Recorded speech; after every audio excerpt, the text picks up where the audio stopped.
Ramagundam municipal corporation 13వ డివిజన్లో గల రాణి రుద్రమాదేవి ఉచిత నైపుణ్య శిక్షణా కేంద్రంలో కటుకు ప్రవీణ్ ఆధ్వర్యంలో తెలంగాణ రాష్ట్ర ఆవిర్భావ దినోత్సవ వేడుకలను ఘనంగా నిర్వహించారు. ఈ కార్యక్రమంలో కటుకు ప్రవీణ్ డివిజన్ ప్రజలతో కలిసి తెలంగాణ తల్లి చిత్రపటానికి పూలమాలలు వేసి వేడుకలను ప్రారంభించారు. అనంతరం వారు మాట్లాడుతూ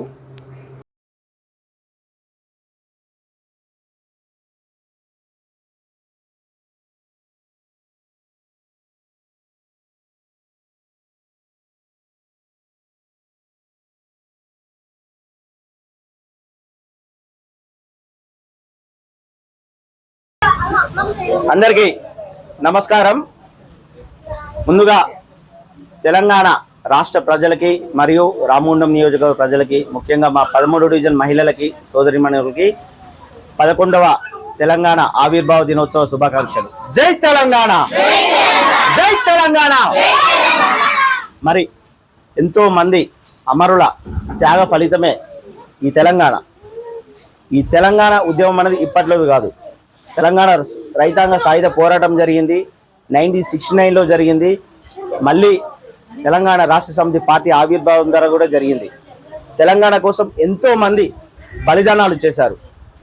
ఎంతోమంది తమగా స్వచ్ఛందంగా సకల జనుల సమ్మలైనా కానీ దేనిలోనైనా కానీ తమ జాబులు వదిలిపెట్టుకొని, తన ఇంట్లో వృత్తులను వదిలిపెట్టుకొని మరి స్వచ్ఛందంగా రోడ్ల మీదకి వచ్చి తెలంగాణ ఉద్యమం చేశారు. తెలంగాణ ఉద్యమం అంటే తెలంగాణ రాష్ట్రంలో ముఖ్యంగా చెప్పుకోవాల్సింది మన కరీంనగర్లో జరిగినంత ఉద్యమం మరి ఏ జిల్లాలో జరగలేదని నేను చెప్పుకుంటున్నా గర్వంగా. అందులో మన రామగుండంలో ఇంకా చాలా ఎంతో గొప్పగా జరిగింది.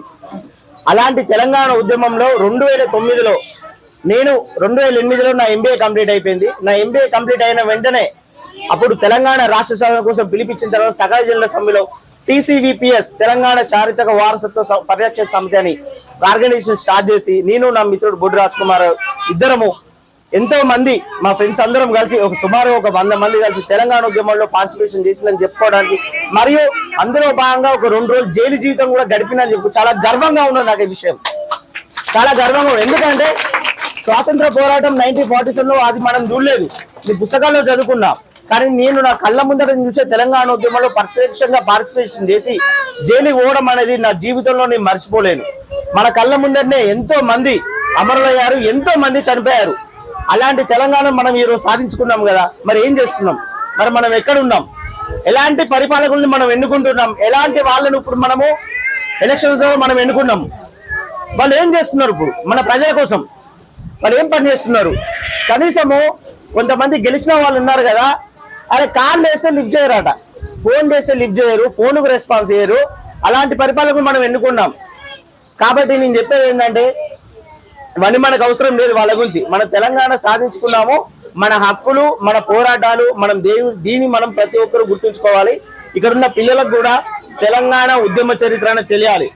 ఈ రోజు నేను చెప్తున్నా, పిల్లలకి అబాకస్ తో పాటు తెలంగాణ ఉద్యమ చరిత్ర కూడా ఇక్కడ బోధిస్తాం మేము.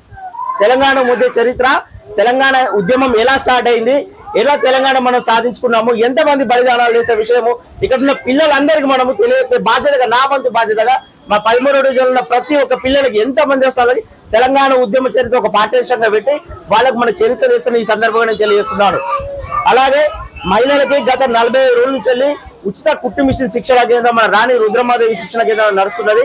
45 రోజులు ఈ రోజుతో, అంటే జూన్ 2 ఈ రోజుతో వీళ్ళకు పూర్తయిందని తిరగడానికి నాకు చాలా సంతోషంగానే. ఒకసారి అందరూ చెప్పలు కొట్టాలి. ఎందుకంటే మహిళలు వాళ్ళు నేర్చుకోవడానికి పొద్దుగాలు చేసి వాళ్ళ పనులన్నీ పూర్తి చేసుకొని 10 నుంచి 1 దాకా ఉండి ఇక్కడ నేర్చుకొని, సో వాళ్ళు ఎంత నేర్చుకునేదో నాకు తెలియదు.